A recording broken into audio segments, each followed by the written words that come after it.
Oswald se despertó con el olor del café y el tocino.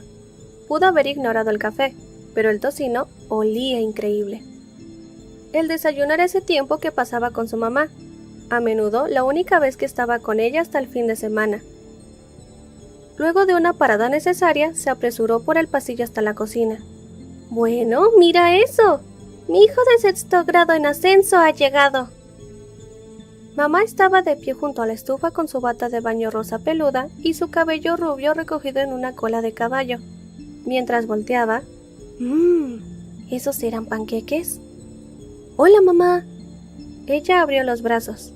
«Exijo un abrazo mañanero». Oswald suspiró como si le molestara, pero se acercó y la abrazó. Era gracioso.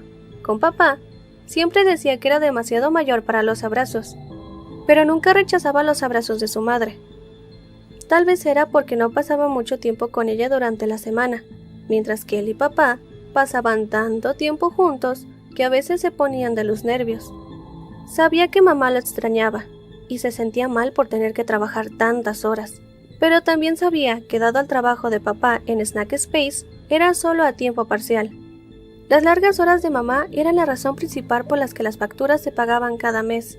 Su madre siempre decía que la vida adulta era una lucha entre el tiempo y el dinero. Cuanto más dinero ganas para gastar en facturas y necesidades, menos tiempo tienes para pasar con tu familia.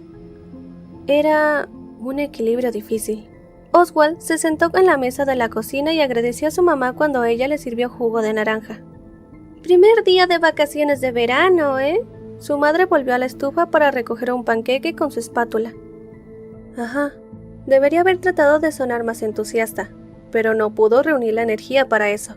Ella deslizó el panqueque en su plato y luego le sirvió 2 tiras de tocino. «No es lo mismo sin Ben, ¿eh?» Sacudió la cabeza. Él no iba a llorar. Su madre le revolvió el pelo. «Sé, es un fastidio.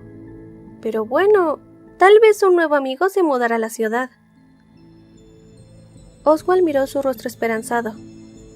«¿Por qué alguien se mudaría aquí?» «Está bien, entiendo tu punto», dijo mamá amontonando otro panqueque. «Pero nunca sabes. O tal vez alguien genial ya vive aquí. Alguien que aún no conoces». «Tal vez, pero lo dudo», dijo Oswald. «Estos panqueques son asombrosos». Mamá sonrió y le revolvió el pelo de nuevo. «Bueno, tengo eso a mi favor. ¿Quieres más tocino? Si es así, será mejor que lo agarres antes de que tu padre entre aquí y aspire todo». «Claro que sí». La política personal de Oswald era nunca rechazar más tocino.